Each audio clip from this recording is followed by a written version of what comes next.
Last minute shakeup at 5:30 a.m., laundry situation not good. And when your focus is on helping your clients, it's easy to forget about yourself. But NASM knows trainers. Morning ride is okay. And staying in front of the day isn't always as Nice simple ride. as 1, What's 2, up? 3. So when the unexpected has you pressing pause, What's the latest on creatine? I'm going to get back to you on that. let NASM 1 help you press play. Visit NASM.org to sign up for a membership today. You're listening to Random Fit with hosts Wendy Batts and Ken Miller, winner of a Gold Markham Award for Digital Media.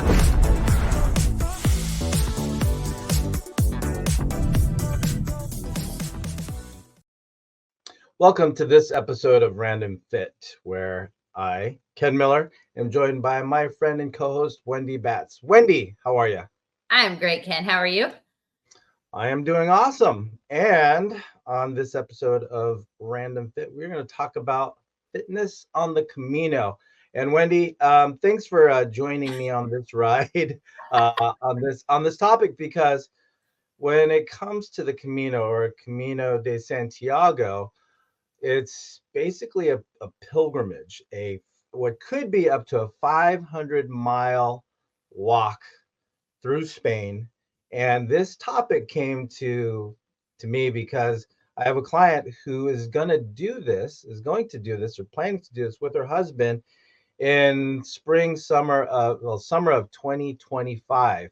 And needless to say, thinking that, okay, we've got a summer to get you in shape for a 500-mile walk. Now, granted, her husband's doing the whole stretch. She's going to join him maybe halfway through, and still 250 miles of hiking on her side of things. But when it comes to whether it's 100 miles, 250 or 500 miles, this is a task. So thanks for going on this little ride with me when it comes to researching about the Camino. Well, it's interesting because I had never heard of it. Ken calls me and says, we've got this topic and I want to talk about it. And he's like, Camino de Santiago. I'm like, I have never even heard of that. Don't know what you're talking about. And I kid you not, 1 week later, I have 2 clients that are married and they are traveling the world. They are retired. They are very devout Christians. And so they are doing the very last part of that hike, which is in the northwestern part of Spain. And it's said to take them to the remains of where St. James is said, I don't know if he is, said to be buried. And they want to go over and do that portion of it. But Ken, before we start kind of talking about the different sections, I know you said it's a 500-mile walk, but can you give us a little bit more about the history? Because when I started reading through it and looking at it, I'm like, wow, this is fascinating. I can't be gone for 500 miles of this, but because it takes a very long time. However, maybe a bucket list. And it's funny, but before I get into the history, I had a friend from work 20 plus years ago, and she did this. And I remember she was posting on social media. Facebook at the time was pretty much it, but she would post, and it was amazing some of the things that she saw, and the landmarks and the history of walking through Spain. But one of the beautiful things about this one thing, now that I have to recall about this, I guess, event for her, was that this is where she met her husband. So she met her husband there, somebody she had walked, I don't know how many hundreds of miles with, but it was a connection that she made on this walk as she was doing, I believe she did all 500 miles.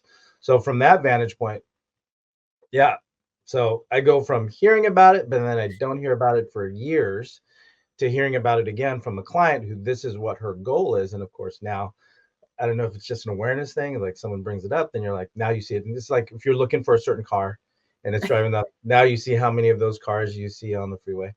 But yes.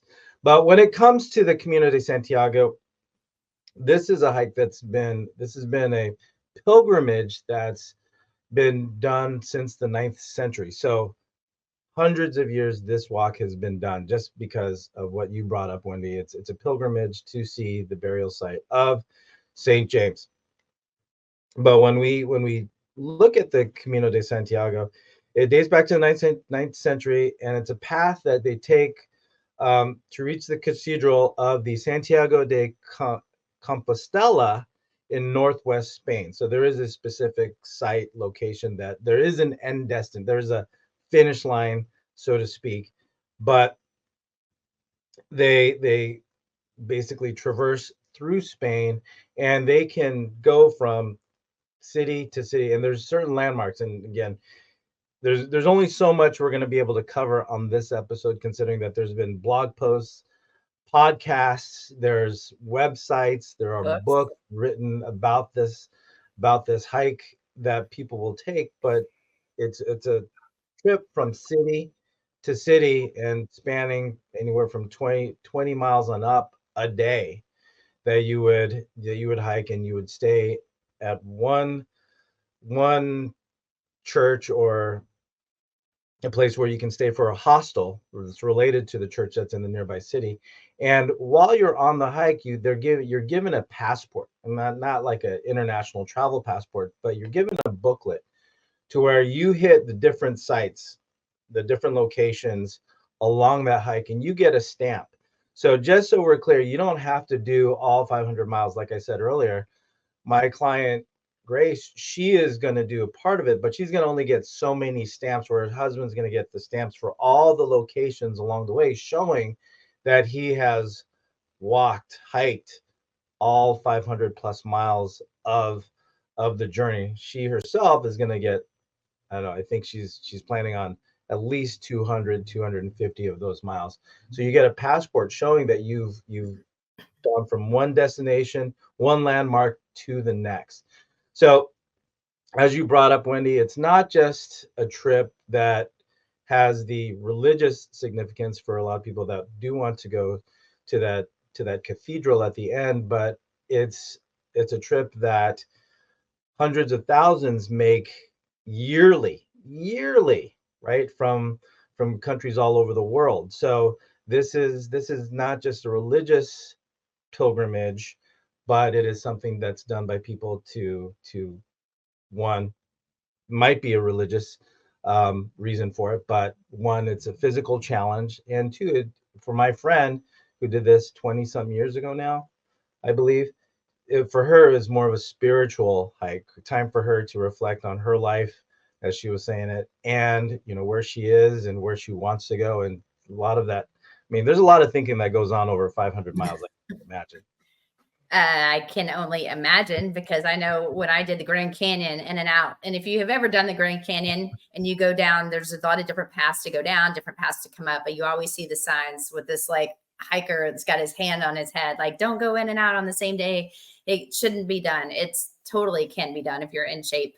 But in one day, you start like at 6 a.m, you'll be done at 4 p.m. if you don't hang out too long at the very bottom.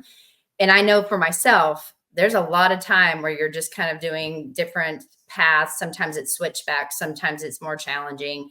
And you do have a lot of time to reflect. And that's just within one day. I can't imagine over months of people hiking what goes on in their head. Maybe they would come back a better, more open person.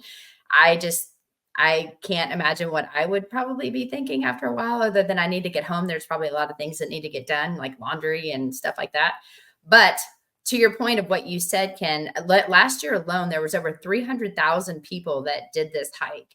And as we said to start, this was something that devout Christians did, but now they have they had 300,000 people, but it was over 190 different countries of people coming. This is what this attracts. And I found that fascinating, because it's not just a certain population.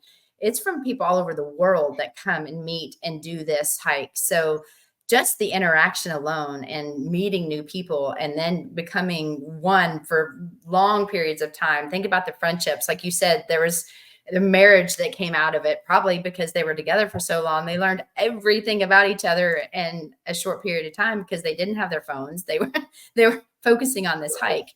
And I think it was interesting because it is a physical challenge. It is a personal achievement. They're checking all the boxes. And with that cool little passport, even if they don't like when you're going through the hike, you said, they may not have to do the whole thing. The cool thing is you keep that booklet, and maybe a couple years later, or even the next year, you can go back and say, okay, now I'm going to do this portion of the hike. And then you can get your little stamp for that. So it's something that if you wanted to do the 500 miles, you could break it up into different years and you could do different sections of it. It doesn't all have to be done at once. And if there's any way you can find a reason to go and do multiple trips to Europe, I think the next time we present at a conference, Wendy, we just kind of check off one leg of that. Yeah. But you think our families or NASM would mind us putting that on their bill? It's research. We're researching a topic for random. Yeah. But I think that's one of those I guess bucket lists that you can do. But when it comes to the different legs, it's not camping by the side of the road. There are amenities, there are things that are available for the traveler on this hike. That, like I said, there's places that you can stay, or what they call a burgess, which is basically a hostel that's there and available for those that are traversing the countryside from France through northern Spain to do this hike. But when it comes to that time, some of you might be thinking, I don't think we mentioned it yet, but over those 500 months, some people have taken upwards of 30 to 35 days to do the whole thing. If they want to get it done all in one fell swoop, as you mentioned, Wendy, you can do it in bits and pieces. And I think that's where a lot of people will execute this pilgrimage. They'll do bits and pieces here and there, and they'll go to different sites, because I don't know about you, Wendy, but I don't know if I can take a month off or be away for a month. But if you can parcel it out, a little trip here, a little trip there. But if you want to do the whole thing in one fell swoop, 30 to 35 days, just think 30 to 35 days of constant movement if you want to do the whole thing in one shot. But this is where, talking to my client and her preparation, even if she did 2 weeks, like I said, she's going to do half of it. That's still 2 weeks of walking constantly 20 plus miles a day. So that's why she came to me. That's why we were talking about her program, and why I had to do the research on what is it you're going to be doing? What's your body going to have to experience or have to be prepared for? So even as she described it, I was like, that's still 2 weeks worth of walking. Yes. And it's, I think that's what we're going to end up talking about next. But Ken, before we do, I want to say that this episode of Random Fit is brought to you by NASM One, the membership for trainers and coaches. Members enjoy unlimited access to hundreds of career resources. Get the Edge app to schedule and program clients. Enjoy half off all certifications and specializations, access to free CEUs, and more. All of this for just $35 a month. Go to nasm.org/membership to learn more about NASM One. So Ken, you just said, think about hiking 2 weeks or a month. We have to talk about what possibly could happen, because if you're backpacking every single day, you've got a backpack on and you're hiking, and it's not just one flat hike. You're going up and down different terrains. There's going to be hills. There's going to be switchbacks. There's going to be a lot of different things you're going to encounter. But when you're looking at possible things why your client's coming to you, I'm sure, and why now I have 2 clients that are going to be doing that, just a small portion, we have to think about possible injuries and things that can happen. It's a lot of stress to the Achilles. It's a lot of stress to the knees if they're not strong enough to maintain proper alignment. Of course, blisters are going to be a thing. So you need to have proper footwear with proper socks. And if you're going to one of the hostels, or if you're going to get a hotel room, you want to try to make sure that you've got ways to clean your clothes, because think about if you have to wear the same thing over and over again for a month. Even if you bring a couple changes here and there, you've got to find ways to clean it, but then also make sure that you're cleaning and your shoes are going to stay, I don't know, strong enough to withstand some of that for that duration. And you have to be comfortable in them. So it's not about, at that point, it's not about how you look. It's about what you're going to have to wear in order to make sure that the backpack isn't rubbing. And, over time, Ken, you've done this when you've ran marathons. I'm sure you get the chafing underneath with your shirt, or if you're wearing a backpack, the rubbing that can occur. It's the little things sometimes you don't think about that are going to be the biggest problem. You may get them physically ready, but if they don't have the right shoes or they don't have things to help with chafing in certain areas, that could also be a problem.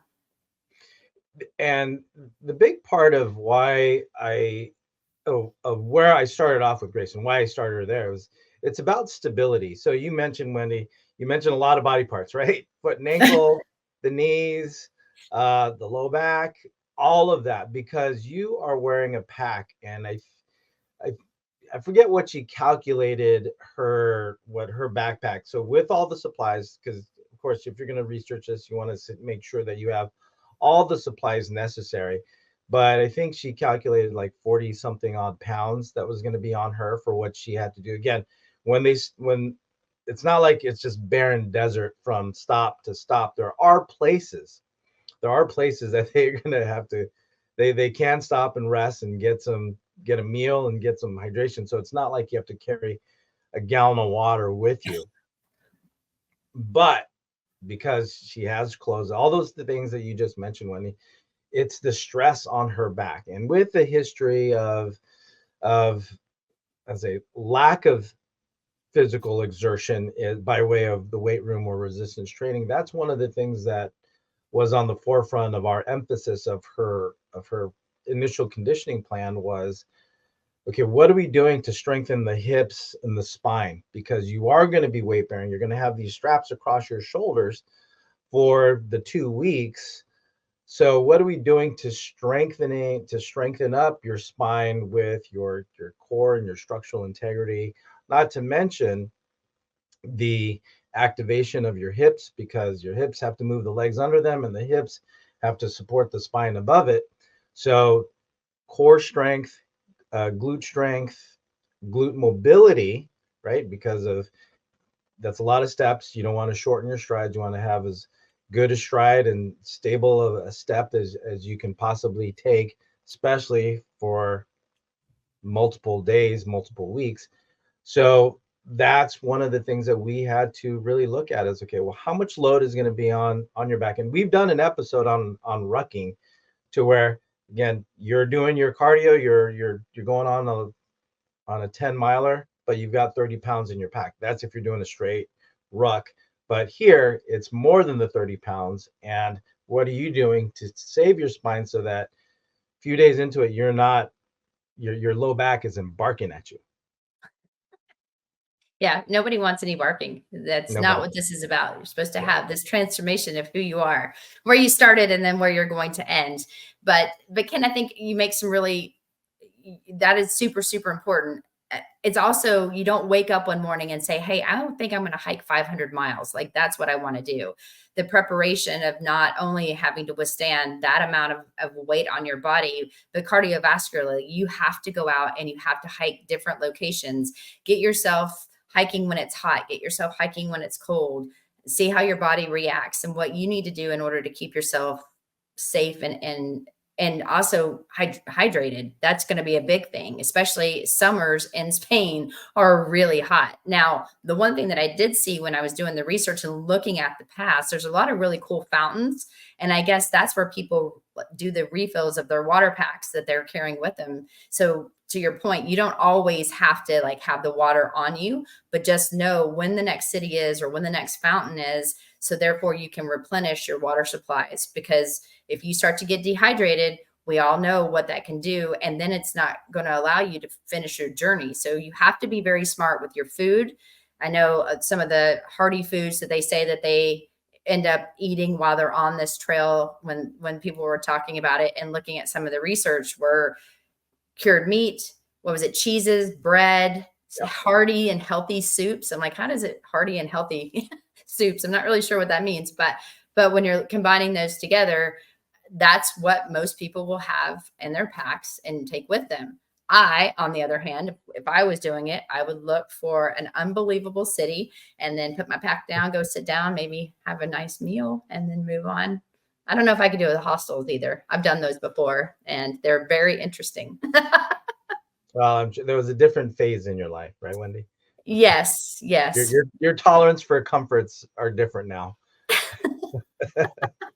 I don't know about that, but I will say that this week, when we're talking on Random Fit, we are discussing the fitness on the Camino with myself, Wendy Batts, and Ken Miller. And Ken, if you had to say, when you're now understanding, and we've talked a little bit about what the Camino is, and now that you have clients who are going to be doing this and you've got to set your goals with this particular individual, if you had to give the leave behind or the takeaway, what is it? What are your plans with her? I'm putting you on Yeah. the spot now. What are your plans with her? And how are you also going to help her on the mental aspect? Because 2 weeks is a really long time to hike. Well, that's a great question, Wendy, because one, for what we already talked about with conditioning her spine, her core, making sure that she can hold herself nice and tall, minimizing stress on the spine with weight on her back. And you talked about socks, the importance of socks and shoes, and making sure that the feet are taken care of, because that's where literally the rubber meets the road. What I talked to her about was when you're when you're not hiking, when you don't have your pack on you and you are in your hostel or your hotel, wherever you are that night, that's when you want to do your mini recovery sessions. We've talked about recovery and recovery strategies. So a big part of our discussion was on flexibility.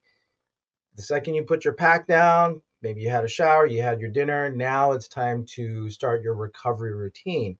And this, you're not carrying a foam roller with you, because every space in your pack matters, is what you really emphasize.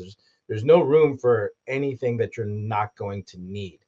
So foam roller, not on the docket, but we did discuss carrying a little lacrosse ball. So when you talk about foot care, that's something that she can take that lacrosse ball and roll her feet over it, find the spots under her feet, hold it there, let the tension dissipate. And then, wherever else you can put the lacrosse ball, under the foot, under the outer lower hamstring. Maybe if you lean against a wall, you can get around your shoulder blades. There's different ways of using that implement for self-myofascial technique. So that was one of the first strategies. And then it's flexibility, going through some static stretching, offsetting some of that tension, those postures that you kept. Because if you've got a pack on you, the tendency is to round the shoulders, to kind of fold over a little bit, just to kind of offset some of that weight, carry that weight on you a little bit better on the spine. So flexibility through the hips, standing calf stretch was one of those particular, uh, a, a wall pec stretch, upper spinal twist, a figure four hip twist were some of the things, just to open up the hips, kind of offset the tensions from the hours that you spent on the road. So stretching, maybe a little glute work, but overall it is about trying to maintain mobility, trying to get some blood flow to the area. And then hopefully with that little relaxation session or that recovery session, that will help give you a little bit to kind of down regulate, so that you can get a longer, deeper sleep before you do it again the next day, and then the next day, and then the next day. So the bouts of recovery sessions was one of, I'd say 60% of what we talked about as far as preparing her for that walk. Oh, I love it. Well, I'm going to take some of your words of wisdom and use that with my clients too. I mean, right now I'm just trying to get their glutes to fire, so we're working as optimally as possible. I know that there's obviously a little activation there; they wouldn't be able to do much, but yes. So Ken, I want to say thank you for bringing up this topic, because again, I found it extremely fascinating, because I had never heard of it. And now, to your point about the cars, you're seeing it everywhere. I hear more and more people are, just since you talked to me about this a couple of weeks ago, like, we're going to do this. I started reading about it. And then it's like, I feel like random people are just saying the word, hey, I'm going to do the Camino. I'm like, wait, what?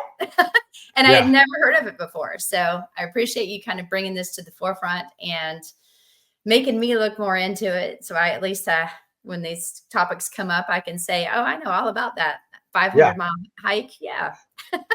Are you going to end up in the northwestern part of Spain? Are you going to go to the, cathedral, all the things? I'm It's in it's the a know. bucket list. Yeah, it's a bucket list item for me now. I'll say, but we'll see. We'll see if we can get our spouses to come along with us. Who knows?